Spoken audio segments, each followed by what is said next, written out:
Finally. Yeah. Pimping.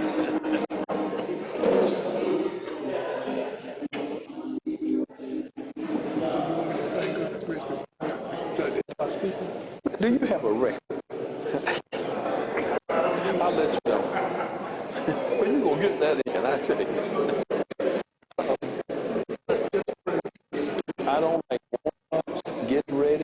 When we do the, I would rather we just sang the Black National Anthem. On the fiddle and trying to get the sound right. It's all right, it's all right. The future. Man, it's better to stand up and lead us, and let's just sing it. If you can't play it, you know, what I don't like is program like Yvonne said, can y'all hear me? Yeah, because we're filming it. The last thing was, can you hear me?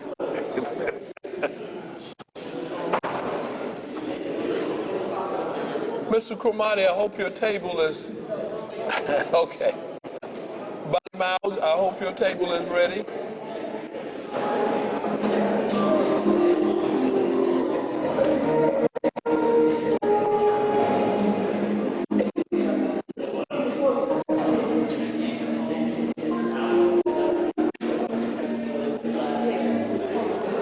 You satisfied now? Good evening. How was it?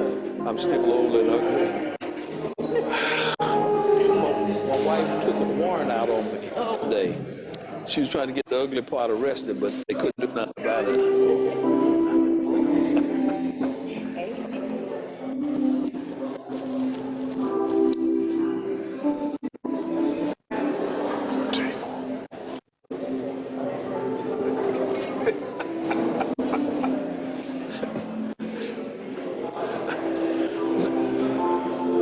Please don't do it that way.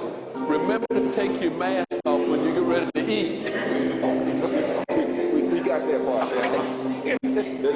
Man, keep your health. Keep your health.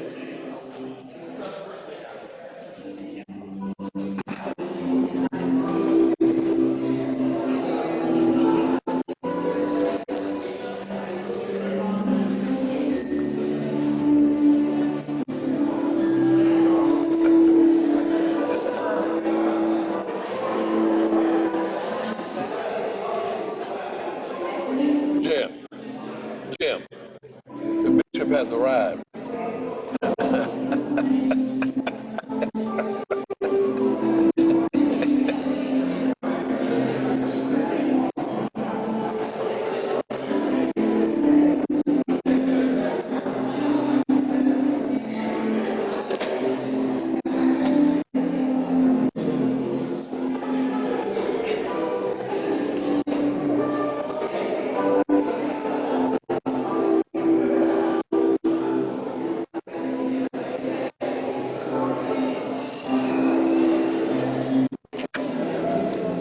Are they doing electronic payments out there?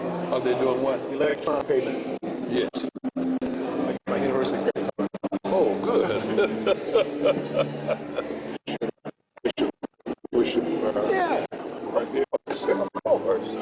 Man, should I get another chair? Yeah.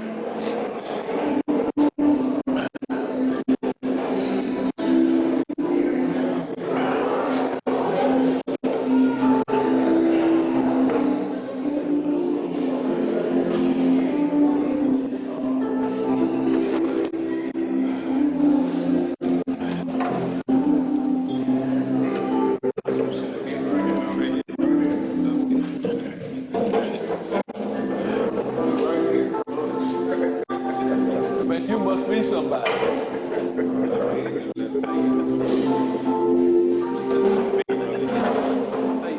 Man, I'm not been good. I miss you. I'm calling you time and time again. I said, you got to be when you little fella reaching. Yeah, well, man, I don't think you're going to grow any taller. You bet, man. You Hey, man, wait. I know that. But you, man, why don't you purpose can get together? That's what I was calling you for. You got to be able to get it. Last week I had about 5 or 6 bishops in town. I want you to be there. I call you, left you a message. That bishop from Nigeria and all them places. Man, Run over and now, you shouldn't be able to leave me a message. It should show up. Just come by your place. Yeah. Well, no. I mean, but call me, but I don't see it, you know. But if you don't reach me, something ain't right. What number you calling me on? What number? We'll find that out in a minute. Yeah. Cause man, that's the call from heaven and can't answer. Shoot. I want to mess up. It's the trip, man. Yeah. Man, you got a nice phone. And still, it's not the phone, it's the operator. Well, I don't want to comment on that. I think I got a busy rep for me, isn't it?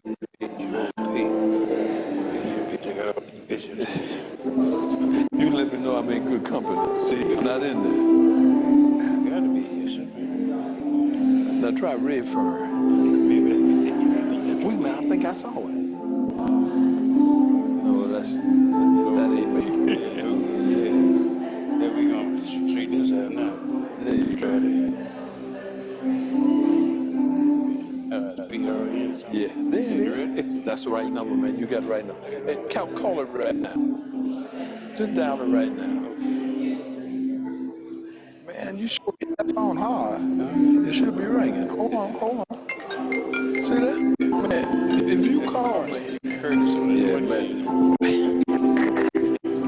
Forgive me. But we're going to connect.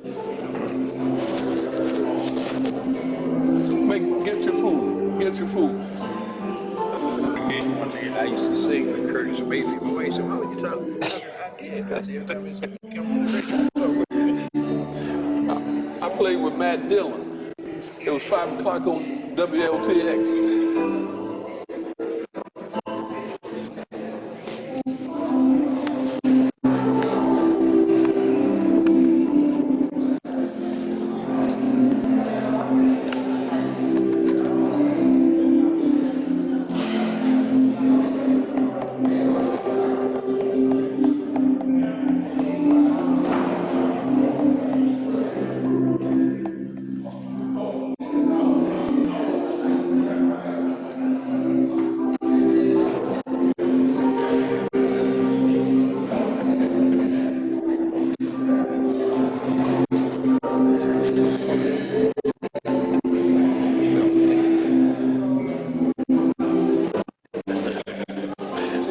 Man, I feel like I'm in someplace important now.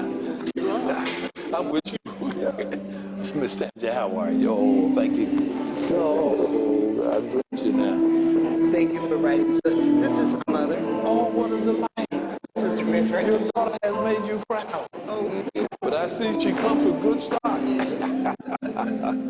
thank you. Get you some dinner. No, you're quite welcome. Quite welcome. They'll find out when we went to make that march over there in Newcastle. Yeah. The guy had shot. Louis Calvin Hall. Yeah, he was pulling the door down. How the devil was he had a bomb? Carport. He was in a carport. Yeah, shutting his door. Yeah. And the guy shot him in there. And he said he had a bomb now. And you remember that thing? Remember that thing? No. That's the first time I started marching. Yeah. Back then. And And his daughter is grown now and doing wonderful things. The mother, we had a good relationship for years. That was tragic. boy, that was tragic. You brought the people out and opened mind. Man, we put out a warning poster. 10,000 warning posters for that police. Had his picture on it and had his family in the background. Nobody took care of it, but we make it something to eat.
I don't know how you registered, man, with a flip phone. I said, but he did it. He did it. He did it. Well, you know, God make a way. Man, I sure did. Boy, I tell you. Man, I was so glad to see that registration. Thank you for being here, man. We just make a big difference. Yeah, Coach, some good things. Some of you got to school, bro. Oh, just because it's the Fairfield County. I know what you're saying.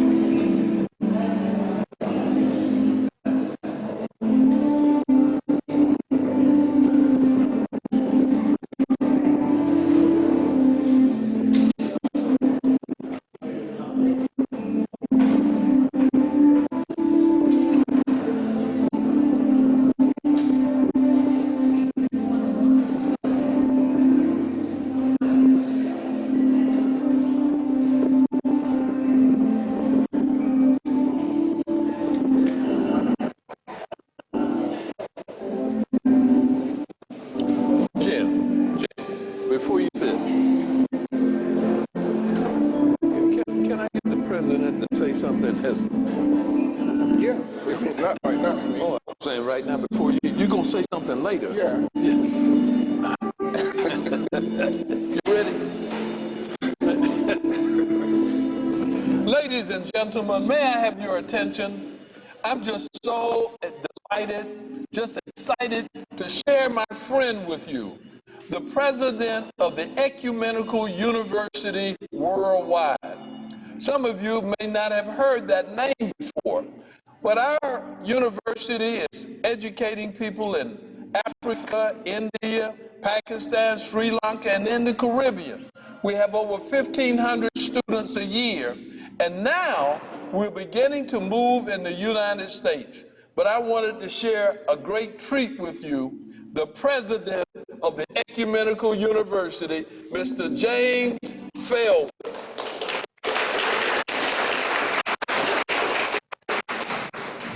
Good evening. I was drafted to the Army back in 1960. I thought that was the last time I would be drafted to do anything. Then here comes Bishop Redfern. And how do you say no to a bishop? So he appointed me as president of Ecumenical University. And I mean, great tribute to what he has done and what he continues to do here with this organization, the university as well as the school. So I just wanted to take an opportunity to say thank him publicly for what he has done to me and to give him a big round of applause.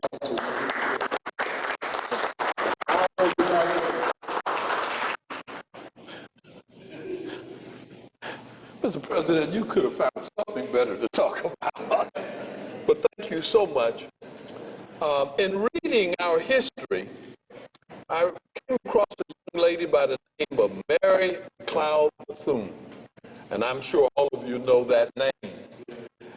When we think about the great things that people have done with so little, a young lady who could start a university.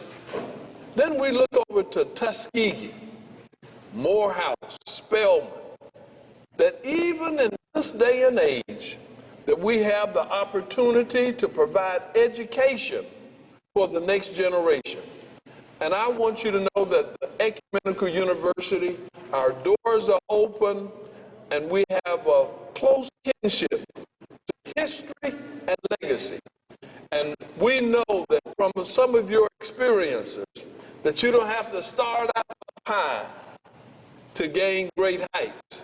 It's not where you start, it's where you want to end up. Somebody ought to give them a hand. We're going to ask Mrs. Trower to come and introduce our speaker.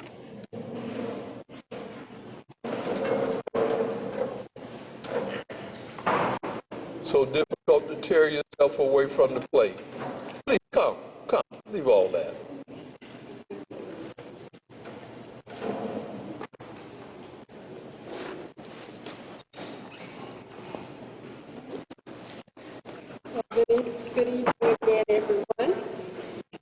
speaker this evening is Dr. Bobby Donaldson from the University of South Carolina. I will let him introduce himself. You all are going to really enjoy this speaker. He is excellent, really good. So at this time, I present to you Dr. Bobby Donaldson.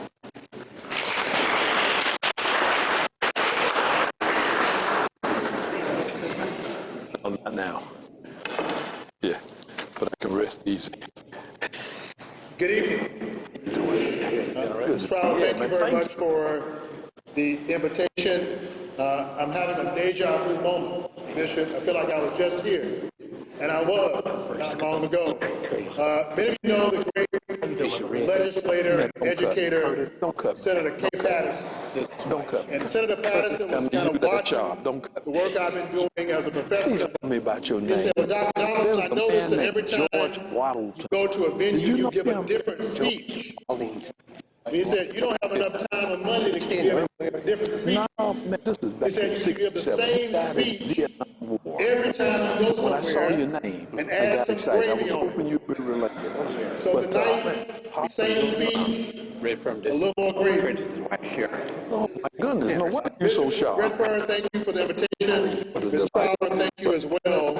I am a professor of history at the University of South Carolina, Pretend I'm busy. where I You're direct trying the to leave Center for right Civil now. Rights History and Research, and I'm also the founding member of a group called Columbia Put it in there, SC63, can I? Our Story Matters. We straight. And tonight, we gather here in this great space to celebrate multiple stories that matter.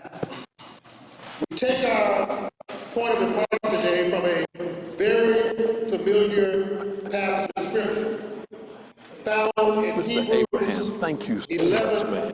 I'm just so proud of you. It says, now faith is the substance of things hoped for, and faith is the evidence of things not seen. Your thought? And tonight we come here to celebrate and to acknowledge institutions, high schools, spaces in communities that were founded on faith.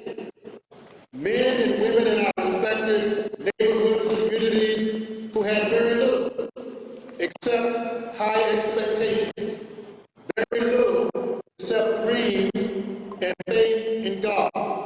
And so we gather tonight to celebrate men and women of faith who founded institutions that range from Fairfield County Training School, McCrory Liston, Lincoln, Gallman, Camp Liberty, Booker T. Washington, and many more. And it is ironic that we gather here tonight in this space with the ecumenical university that is deeply connected to a man that we know today as Bishop Redfern. But did anyone know Bishop Redfern 45 years ago? Oh my goodness. Every time I'm in this space, and I told even last night when we spoke, I said, Bishop, God moves in mysterious ways. Because in 1974,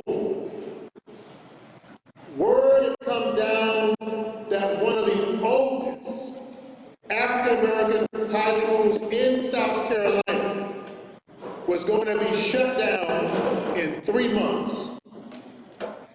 It was a school called Booker T. Washington, here in Columbia. Redfern and others came together on one night and plotted a plan to respond to the local school district. There were some who were fairly sane and sensible. They said, we will develop a foundation. They said, we will preserve the legacy of the school, and we will take the bricks of the school and build a monument. And Redfern was not sane and sensible. He said, no, that's unacceptable. The school should stay, and the school should be a laboratory for entrepreneurship. The school should be a laboratory for community development. We're going to shut down, not Boogie Washington, we're going to shut down the school board. And he said that night, we don't ask for bricks, we want the land, and we want our inheritance. So all these years later, Bishop Redfern and Miss Trower pulled together this great assembly that we look around today of individuals who want to claim the inheritance of your respective schools and institutions. An inheritance born out in the legacy of men and women like Dr. May1 Bethune that Bishop Redfern mentioned a moment ago. Dr. Bethune, the product of Maysville, South Carolina. Dr. Bethune, the founder of Bethune Institute. Dr. Bethune, a close associate of Dr. Carter G. Woodson, who helped establish the Association for the Study of Negro Life History. And Bishop Redfern and Ms. Trower, Dr. Bethune, if she were here tonight, would be extremely proud.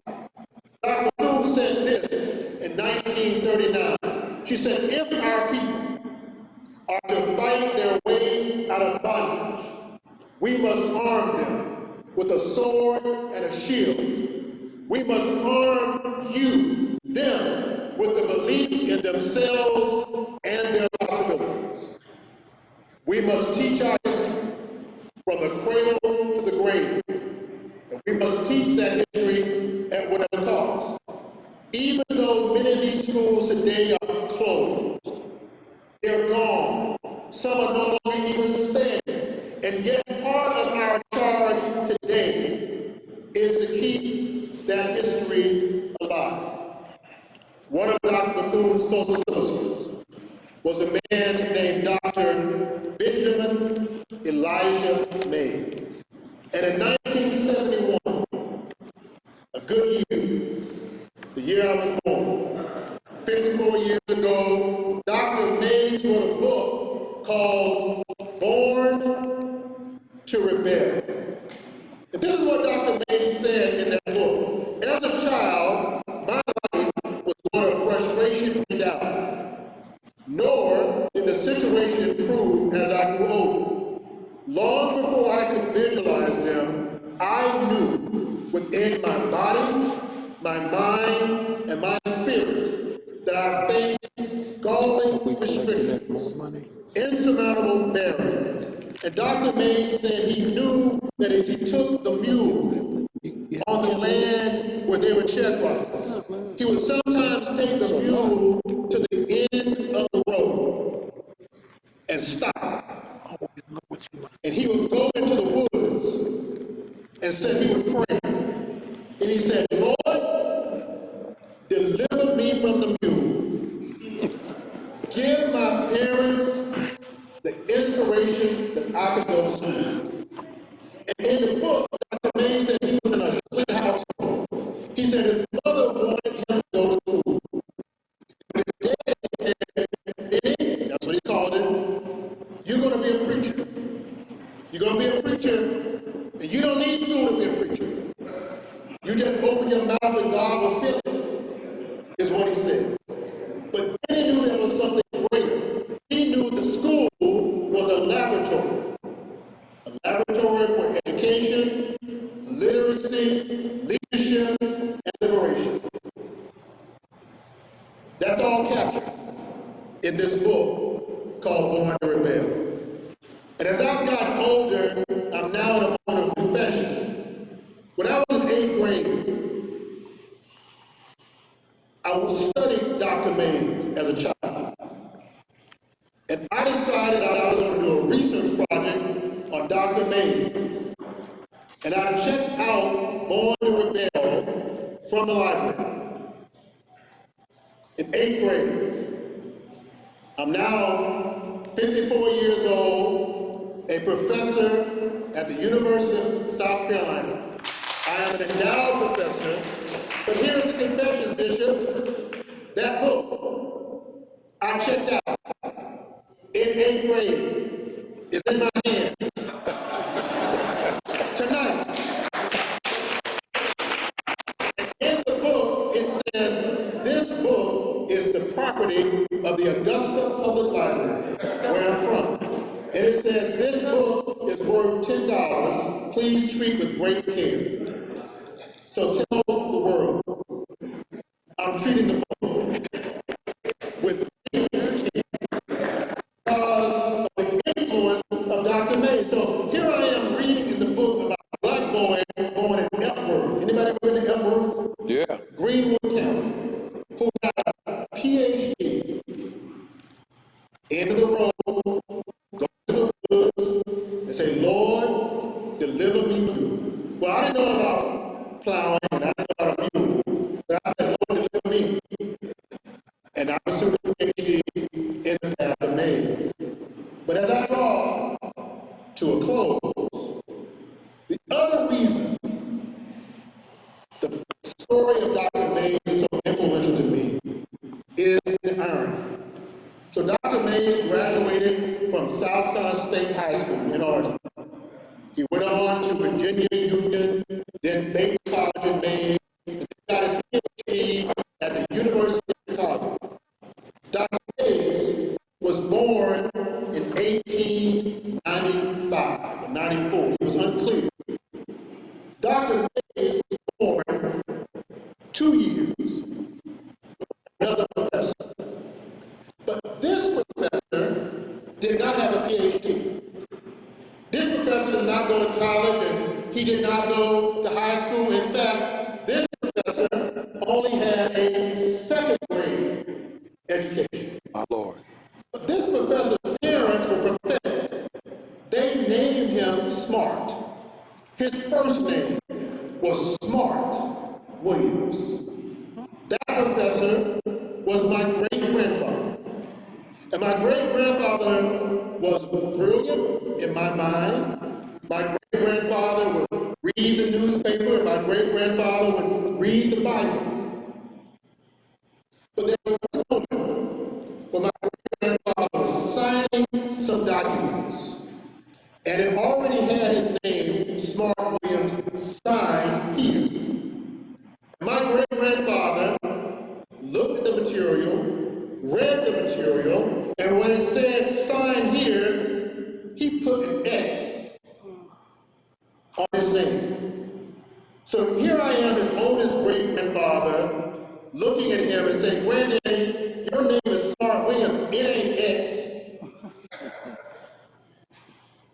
And Granddaddy said, Flipper, and that's what he called him. He said, Flipper, I can read, But I can't write. but I can't write. He said, X is my mark. And whatever you do, you leave yours. So Bishop read from his trial. That's all I have to say tonight. Whatever you do in preserving the legacy of these historic schools in our communities that were more than just schools. They were institutions that transformed this world. Brent Fern just mentioned all these great historical black colleges. There would be no historic great black colleges